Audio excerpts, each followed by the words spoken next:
સુરતની સુરત શહેર અને જિલ્લામાં વરસેલા વરસાદથી કીમ નદીમાં પૂરની સ્થિતિનું નિર્માણ થયું છે। કીમ નદીના પાણી કીમ ઓલપાડ અને કીમ હાંસોટને જોડતા સ્ટેટ હાઈવે નંબર 65 પર ફરી વળ્યા। સ્ટેટ હાઈવે પર પાણી ફરી વળતા વાહન ચાલકોએ ભારે હાલાકીનો સામનો કરવો પડી રહ્યો છે। તો સ્ટેટ હાઈવે જ્યાંથી પસાર થાય છે તે વડોલી, ઉમરાછી, બોલાવ ગામ પણ કીમ નદીના પાણીમાં ગરકાવ થયું છે।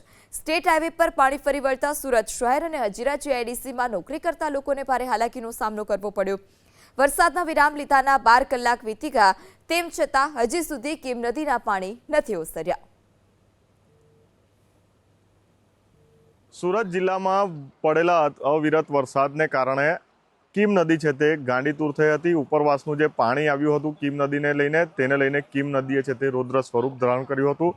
ખાસ કરીને હાલ આપણે કીમ ઓલપાડ રાજ્ય ધોરીમાર્ગ 65 પર છે। દ્રશ્યોમાં જોઈ શકાય છે કે ગઈકાલ બપોરથી છે તે આ રોડ બંધ કરવાની ફરજ પડી છે। ખાસ કરીને રોડ પરથી જે કીમ નદીના પાણી છે તે નદી વહેતી હોય તેમ છે તે પાણી ક્રોસ કરી રહ્યા છે અને ખેતરોમાં જઈ રહ્યા છે। ખાસ કરીને કહી શકાય કે બપોરથી જ આ જે રસ્તો છે તેની આજુબાજુમાં જે કીમ નદીના પટમાં આવેલા ગામો છે અણીતા, બોલાવ, ઉમરાછી, વડોલી, તાપી નદીએ છે તે કીમ નદીએ છે તે બાનમાં લીધા છે અને સમગ્ર વિસ્તાર હાલ છે તે પાણીથી જળબંબાકાર થયો છે। ખાસ કરીને ગઈકાલ બપોરથી આ રોડ બંધ છે। અતિ મહત્વનો માર્ગ છે કેમ કે આ રસ્તે થઈને આ તરફના જે ગામના લોકો છે તે લોકો સુરત શહેરમાં નોકરી કામ ધંધા અર્થે જતા હોય છે। ઉપરાંત આ જ રોડથી છે તે મોટા તોતિંગ વાહનો છે તે હજીરા જીઆઈડીસી તરફ પણ જતા હોય છે। ખાસ કરીને આપણી સાથે વાહન ચાલકો પણ છે જે હેરાન થઈ રહ્યા છે। ખાસ કરીને એમણે આ રસ્તાથી કામ ધંધે જવું છે પરંતુ આ रोड बंद होने कारण हाल છે તે તેઓ परेशान થઈ રહ્યા છે। जी बताइए क्या नाम है आपका सर? चंद्रशेखर राय। जी चंद्रशेखर जी, कहाँ जाना है आपको और कितनी दिक्कत हो रही है? हसोड़ जाना है, बहुत दिक्कत हो रही है। अभी पानी भर जाने के बाद आज ड्यूटी नहीं जा पाएंगे, अब रिटर्न जाना पड़ेगा। तो अब कहाँ से होके जाओगे? अब कहीं से रिटर्न जाऊंगा, क्या करूंगा। कौसंबा जाने का भी ऑप्शन है तो वहाँ भी सुनने में आ रहा है, वो भी बंद हो गया। બિલકુલ। તો જે સવાર સવારમાં કામ ધંધે લોકો જતા હોય છે, અન્ય એક વાહન ચાલક છે આપણી સાથે અહીં ઊભા છે। જે જણાવો, શું નામ છે આપનું? સર, મારું નામ મિતુલસિંહ દેસાઈ છે અને ગઈકાલથી હું જોઉં છું તો આ રોડને બંધ કરવામાં આવેલ છે અને પૂરની પરિસ્થિતિ બહુ જ ખરાબ થઈ ગયેલી છે, જેથી અમારે જે કંઈ કામકાજ કરવાનું છે અથવા અમારે ઘરે જવું છે તો અમે પહોંચી શક્યા નથી। હું પોતે કાલનો અહીં રોકાઈ ગયેલ છું પાણીના કારણે। શું કામ કરો છો? મારું સિક્યુરિટીનું કામકાજ છે, જેથી મારા સિક્યુરિટીને પણ ઘણા હેરાનગતિ થઈ અને હું પોતે પણ આખી રાત હેરાન થયો છું।